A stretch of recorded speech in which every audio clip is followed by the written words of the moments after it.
Peninsular plateau की बात करते हैं, मैंने अभी आपको बताया कि यहाँ पे क्या कोल, मेटेलिक मिनरल्स, ठीक है, जैसे उसमें आयरन हो गया हमारा, तो यहाँ बेटा बहुत सारे क्या है, कोल भी अवेलेबल है, यहाँ पे मेटेलिक मिनरल्स भी अवेलेबल हैं, ठीक है। अगर जैसे हम एक एग्जाम्पल ले लेते हैं कि अकेले केवल छत्तीसगढ़ में क्या है, यहाँ पे दुर्ग, ठीक है, ये आपका क्या है, दुर्ग माइन है, ओके।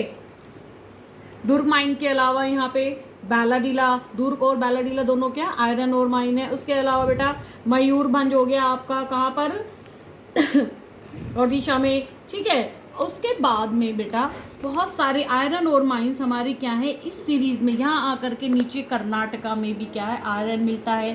साथ ही साथ इस हिस्से में कोयला बहुत ज़्यादा है, गोंदवाना कोल है यहाँ पे।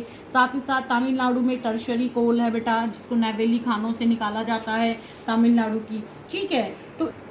तो बेटा ये जो पेनिनसुलर प्लेट्यू है ये क्या है, मोस्ट यहाँ पे वेरिएड एंड रिच मिनरल्स मिलते हैं। मैंने अभी आपको बताया यहाँ पे जैसे हमने अभी चैप्टर में डिस्कस किया है कि ओडिशा जो है क्या है, लार्जेस्ट प्रोड्यूसर स्टेट है। किसका बेटा, ये ओडिशा है, ये किसका लार्जेस्ट प्रोड्यूसर स्टेट है, कॉपर का, ठीक है, ये लार्जेस्ट प्रोड्यूसर स्टेट है। इसके अलावा बेटा इस एरिया में कोल भी है, यहाँ पर आयरन भी है, यहाँ पर माइका भी है। जैसे जैसे हम नीचे आते हैं यहाँ पर तमिलनाडु में फिर नेवेली कोल माइंस हैं, ओके। उसके बाद में ये पूरी बेल्ट की, कौन सी बेल्ट है ये, महाराष्ट्र गोवा बेल्ट हो गई, ओके। दुर्ग बस्तर चंद्रापुर बेल्ट इधर हमारे छत्तीसगढ़ में आ जाती है। बेल्लारी चित्रदुर्गा तुंगमंगलुरु जो बेल्ट है वो हमारी इस हिस्से में आ जाती है, यहाँ पे कर्नाटका में, ठीक है। कर्नाटका के बाद जब हम बेटा ऊपर की तरफ मूव करते हैं तो ये महाराष्ट्र गोवा बेल्ट है। ये महाराष्ट्र गोवा में क्या है बेटे, यहाँ पर भी हमारा बहुत ज़्यादा क्या मिलता है, हमें आयरन यहाँ पर फाउंडेड है। तो इस तरह से ये जो पेनिनसुलर प्लेट्यू है क्या है ये, it is mostly varied and rich in all kinds of minerals along with metallic and non-metallic. So students, उसके बाद में बेटा कौन से में रिसोर्सेज यहाँ पे हम बात करेंगे, आसाम और गुजरात की, ठीक है। आसाम और गुजरात में मैंने आपको बताया कि सेडिमेंट्री रॉक्स यहाँ पे बहुत ज़्यादा फाउंडेड है, और सेडिमेंट्री रॉक्स में बेटा यहाँ पे क्या अवेलेबल है, यहाँ पर पेट्रोलियम स्टॉक्स, पेट्रोलियम रिजर्व बहुत ज़्यादा हमारे पास में अवेलेबल है। आप देख सकते हैं मैप में, ये आसाम है, ठीक है। टू मैप स्किल्स यहाँ पे हमें, ये आसाम में सबसे पहले यहीं पर क्या हुआ था बेटा, ब्रिटिश टाइम में एक्सट्रैक्ट किया गया था, क्या निकाला गया था, कोल को, यहाँ पे सॉरी पेट्रोल को क्या किया गया था, डिस्कवर किया गया था पेट्रोल रिजर्व्स को, ठीक है। और यहाँ पे ये डिगबोई, ओके, डिगबोई, और उसके हल्का सा नीचे नाहर कतिया, ये दोनों ही क्या हैं बेटा, यहाँ पे आपके पेट्रोलियम रिजर्व्स हैं।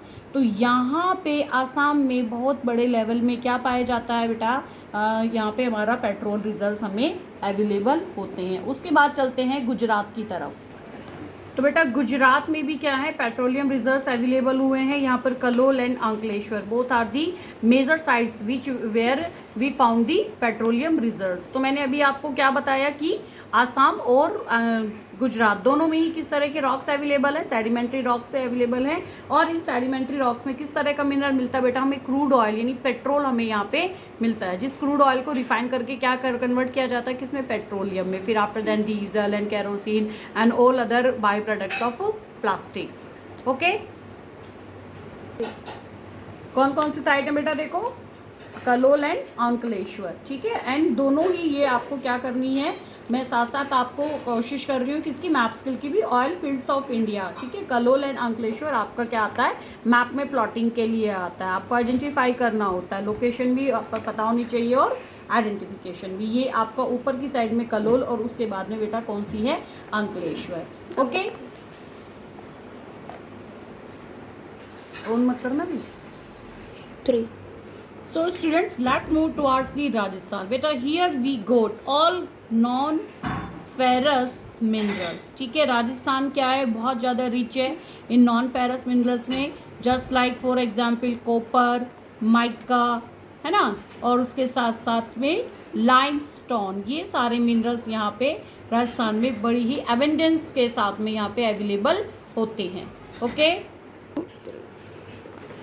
तो बेटा नेक्स्ट मूव टुवार्ड्स दी नॉर्दर्न प्लेन, ठीक है। पंजाब, हरियाणा, उत्तर प्रदेश, बिहार, ये बेटा हमारा क्या नॉर्दर्न प्लेन है। मैंने आपको बताया कि हिमालय से निकलने वाली जो नदियां हैं, इन्हीं से ये जो नदियां अपने साथ ऑलिव लेकर के आती हैं, इससे बनी हुई है ये पूरी नॉर्दर्न प्लेन। ये यहाँ पर कौन सी सॉइल है बेटा, मिनरल्स यहाँ पर कंटेंट नहीं मिलते हैं हमें। इकोनॉमिकली अगर हम बात करते हैं मिनरल्स की, तो यहाँ हमें किसी भी तरह के मिनरल्स नहीं मिलते हैं, बिल्कुल लिटिल कह सकते हैं, लेकिन कंसिडर करते हैं कि मिलते ही नहीं है। ये बेटा पूरा एरिया आपका किससे बना हुआ है, ये हमारा है एलुवियल सॉइल से। किससे, एलुवियल सॉइल।